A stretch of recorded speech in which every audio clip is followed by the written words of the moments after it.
अस्सलाम वालेकुम। EDU 302 final term preparation. Student, ये सब्जेक्टिव वीडियो होगी और जितने भी इम्पॉर्टेंट हैं एग्जाम पॉइंट ऑफ व्यू से क्वेश्चंस वो मैं आपसे शेयर करूंगी। देखिए, सबसे पहले है कोलबर्ग्स थ्योरी। ये तकरीबन हर बार पेपर में ये क्वेश्चन आता है, इससे रेलिवेंट ज़रूर आता है। और यहाँ पे जो फाइल के अंदर इसका आंसर है ना 100% ठीक है, लेकिन मैं थोड़ा सा इसको मज़ीद सिंप्लीफाई करूँगी ताकि आपको ये याद रहे। सबसे पहले देखिए, कोलबर्ग्स से जो कंप्लीट नेम है ना वो है लॉरेंस कोलबर्ग। उसने कहा था कि जो लोगों की ग्रोथ होती है ना वो डिफरेंट स्टेजेस के अंदर होती है। मतलब कि उनके अंदर जो अंडरस्टैंडिंग है राइट एंड रॉन्ग की वो डिफरेंट स्टेजेस के अंदर होती है। बाद में उन्होंने मतलब कि अपनी जो मॉरल डेवलपमेंट की थ्योरी थी उसको डिवाइड करवाया 3 मेन लेवल्स के अंदर, और हर लेवल के 2 डिफरेंट स्टेजेस होते हैं। ये चीज़ आपने MCQs पॉइंट ऑफ व्यू से भी याद रखना है कि कोलबर्ग जो लॉरेंस कोलबर्ग है ना, उसने कहा था कि डिफरेंट स्टेजेस होते हैं। उन्होंने 3 मेन लेवल्स इंट्रोड्यूस करवाए थे और हर लेवल के 2 डिफरेंट स्टेजेस होते हैं। अब हम उन स्टेजेस को और लेवल्स को भी देख लेते हैं क्योंकि ये क्वेश्चंस पेपर में लाजमी आने हैं। अब देखिए, फर्स्ट वन लेवल जो होता है ना, लेवल याद रखना, प्री कन्वेंशनल लेवल होता है जिसको हम यंग चिल्ड्रन बोलते हैं। इसके अंदर बेसिकली होता है ओबीडियंस एंड पनिशमेंट।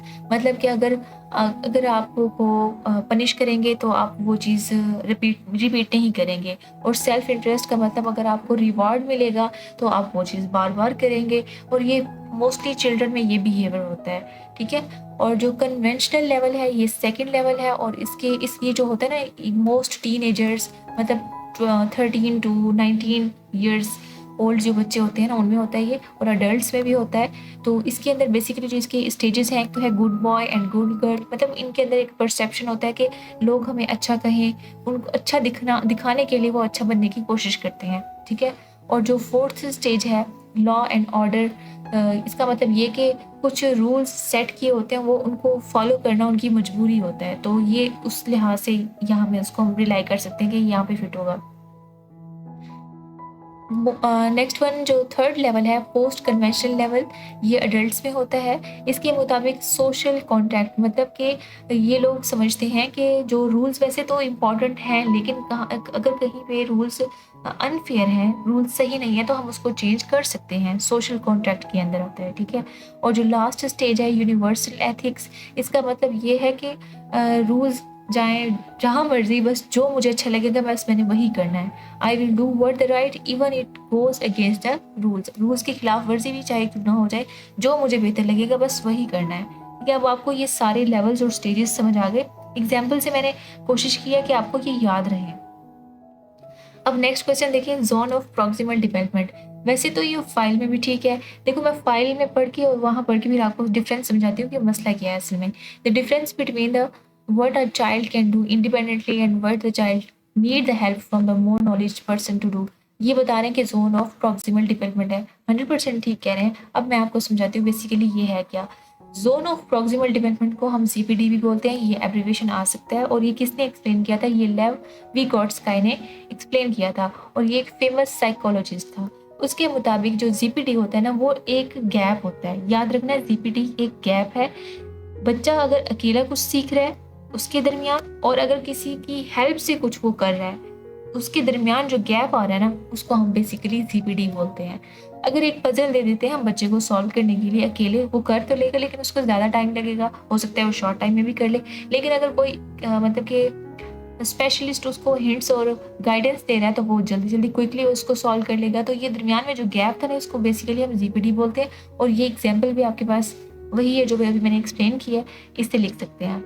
और अगर क्वेश्चन बन जाता है कि इसकी इंपॉर्टेंस क्या है GPD की, तब आप लिख सकते हैं कि it shows where the learning happens. इससे पता चलता है कि लर्निंग बेसिकली हो कहाँ पे रही है। Teachers should teach in this zone. Teachers को भी इस जोन में पढ़ाने में आसानी होती है। ये ईजी भी नहीं है, ज़्यादा मुश्किल भी नहीं है, ठीक है। और नेक्स्ट देखो, types of the moral development. Moral development की टाइप्स तो क्वेश्चन में लिखा हुआ है मॉरल डेवलपमेंट की टाइप्स, लेकिन उसका नेम नहीं बताया कि किसके मुताबिक। मॉरल डेवलपमेंट तो काफ़ी सारे लोगों ने ये थ्योरीज पेश की थी ना। अब हम यहाँ पे जो एक्सप्लेन करने वाले हैं ना वो कोलबर्ग्स थ्योरी के मुताबिक हम करने वाले हैं। जैसे कि अभी हमने पढ़ा कि इसकी 3 मेन लेवल्स हैं और इसकी हर लेवल की 2 टाइप्स हैं या 2 स्टेजेस हैं, देख चुके हैं। तो अब मैं इसको रिपीट नहीं करने वाली। नेक्स्ट क्वेश्चन की तरफ चलते हैं। प्री स्कूल फिजिकल कैरेक्टरिस्टिक्स क्या होती हैं।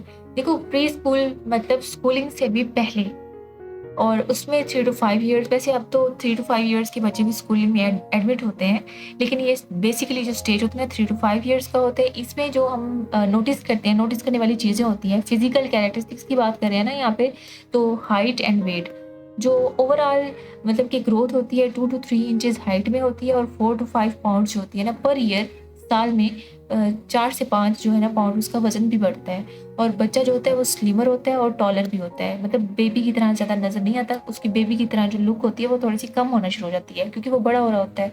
और बॉडी प्रोपोर्शन की बात करें तो head is still large compare to the body, but body starts looking the more balanced, और arms and legs grow longer, और gross motor skill like big body movements, run jump and climb, इस चीज़ सब चीज़ों में इजाफा होने लगता है।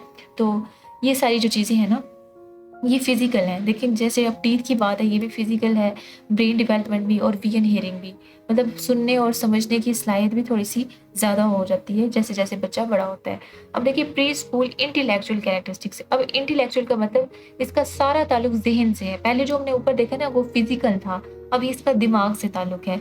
तो रैपिड ब्रेन डेवलपमेंट इसमें होती है, तेज़ी से ब्रेन जो होता है ना वो डेवलप होता है, कि उसके अंदर जो थिंक की एबिलिटी होती है, थिंकिंग की, आस्क क्वेश्चंस एंड अंडरस्टैंडिंग की जो न्यू न्यू चीज़ें उनके अंदर इवॉल्व होती हैं।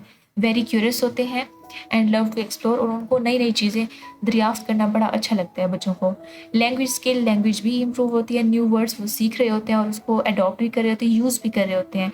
और मतलब पहले तो लव सिर्फ बोलते हैं बच्चे, फिर बाद में लॉन्ग लॉन्ग सेंटेंसेस भी बोलना शुरू कर देते हैं। उसके बाद टॉक, आस्क एंड वाई, मतलब क्यों का सवाल भी उनके जहन में आना शुरू हो जाता है कि ऐसा है तो क्यों है। ये सारी चीज़ें डिस्कस करने का मकसद यही है कि आप बस कॉन्सेप्ट लेते जाए और पेपर को इस तरीके से आप पेपर को लिख सकें, ठीक है।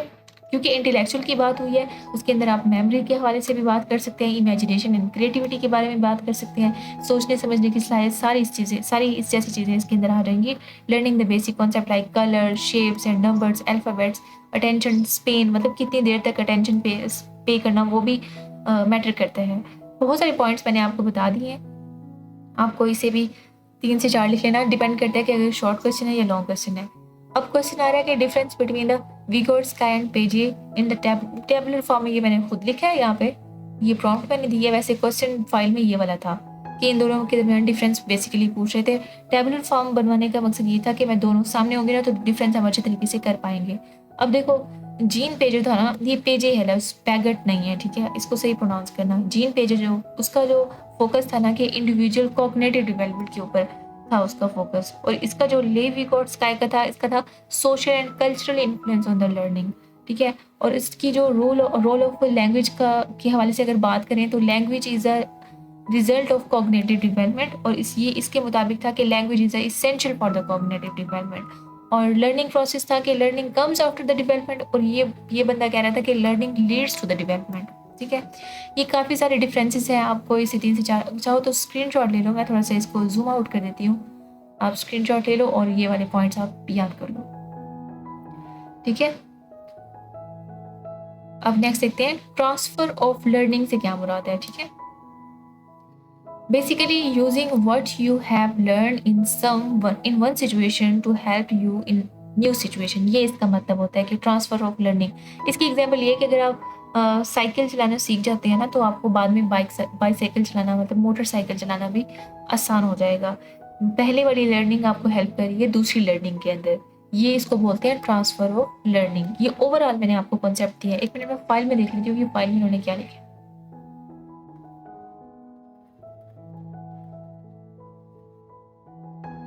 ये है transfer of learning has been defined by the Mayer and Wittrock as a whenever something previously learned influences learned learning और व्हेन द सॉल्विंग। ये भी वही बात कह रहे हैं कि अगर कोई सी पहले सी चीज़ हमने कोई सीखी हुई है तो वो बाद में प्रॉब्लम को सॉल्व करने में वो चीज़ हमें हेल्प करती है। बस इन्होंने एडिशन ये किया कि ये मेयर और वीट्रॉक का ये कॉन्सेप्ट था, ठीक है, ये भी आपने याद रखें। नेक्स्ट चलते हैं हम, what is the age of the junior high school. ये वैसे हम एग्जैक्ट करते हैं फाइल से क्योंकि हैंडआउट्स में जो एज लिमिट है ना वही हम देखेंगे।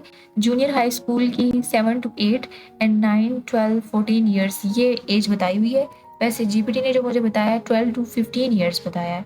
क्योंकि देखो junior high school typically includes grade 7 के जो बच्चे होते हैं ना वो एज 12 to 13 होता है, जो ग्रेड 8 के बच्चे होते हैं वो 13 to 14 होते हैं, जो ग्रेड 9 के बच्चे होते हैं 14 to 15 होते हैं। ये ज़्यादा क्लियर है वैसे, लेकिन आपने प्रेफर करना है जो आपके हैंडआउट्स में मेंशन है, ठीक है। What is the operate conditioning? Operate conditioning basically एक कंडीशन है हमारे पास। अच्छा, देखिए, what is the operate conditioning? ये जो कंडीशन है हमारे पास, इसके मुताबिक it's a way we learn by doing the things and seeing what happen next. मतलब कि ये देखो, जैसे समझो यहाँ से, if the behaviour is followed by the reward, मतलब इन शॉर्ट मैं आपको ये बताना चाहती हूँ कि अगर आप एक चीज़ आप कर रहे हो उसका आपको फ़ायदा हो रहा है तो वो आप रिपीट करेंगे, बार बार करेंगे। लेकिन एक चीज़ करने से आपको सज़ा मिल रही है, पनिशमेंट मिल रही है, तो आप वो दोबारा नहीं करेंगे। यही चीज़ हम बोलते हैं कि ये ऑपरेंट कंडीशनिंग है, ठीक है। नेक्स्ट चलते हैं। What is the problem solving? Problem solving क्या होती है? वैसे ये एक टर्म, इससे रेलिवेंट एक और चीज़ आती है, ब्रेन स्टॉर्मिंग। ब्रेन स्टॉर्मिंग और प्रॉब्लम सॉल्विंग तकरीबन सिमिलर होता है। ब्रेन स्टॉर्मिंग बेसिकली होता है कि अगर एक प्रॉब्लम अराइज हो रही है और उसको लेकर बहुत सारे सोल्यूशन आपके माइंड में आ जाते हैं एट अ टाइम, तो आप कहेंगे कि वो ब्रेन स्टॉर्मिंग है। प्रॉब्लम सॉल्विंग में यही चीज़ होती है कि आपको सोल्यूशन मिल जाए, सिचुएशन को हल कैसे करना है और मामला को कैसे सॉर्ट आउट करना है, तो इसको हम बोलते हैं कि प्रॉब्लम सॉल्विंग है। इसको हम सिंपल वर्ड्स में कैसे डिफाइन करेंगे? It is a process of finding the way to fix and deal with difficult situation और क्वेश्चन, ठीक है। और ये किस तरह से काम करती है? आइडेंटिफाई द, पहले सबसे पहले अच्छा, ये इसका प्रोसीजर बता रहे हैं कि हमने प्रॉब्लम को सॉल्व कैसे करना है स्टेप बाय स्टेप। सबसे पहले हम करेंगे आइडेंटिफाई द प्रॉब्लम, कि इशू मसला है क्या, ठीक है। Think of the possible solutions, कितने इसके सॉल्यूशन, किस किस तरीके से ये मामला हल हो सकता है। चूज द बेस्ट सॉल्यूशन, कौन सा सॉल्यूशन उसमें से बेस्ट है, फिर उसको ट्राई करना है और फिर उसके रिजल्ट्स को चेक करना है। ये उसका प्रोसेस है। आगे ये एग्जाम्पल भी दी हुई है अगर आप करना चाहें तो। और ये इंपॉर्टेंट क्यों है? Is the help us in everyday life, makes us smarter and more independent and helps in school work and personal problems. What is a deficit disorder? Important चीज़ है। देखो, ये जो डेफिसिट डिसऑर्डर होता है ना, usually refers to the attention of the deficit disorder, मतलब ADD, और attention deficit hyperactivity disorder. मतलब ये है कि कोई अगर एक्शन होता है तो उसका हम रिएक्शन कैसे करते हैं, ये उससे रेलिवेंट चीज़ है। It is a brain related condition, दिमाग से इसका ताल्लुक है, that affect how the person page attention, controls impulses. मतलब कितना वो अटेंशन पे करे और किस किस तरीके से अपने आप को कंट्रोल करते हैं इंसान।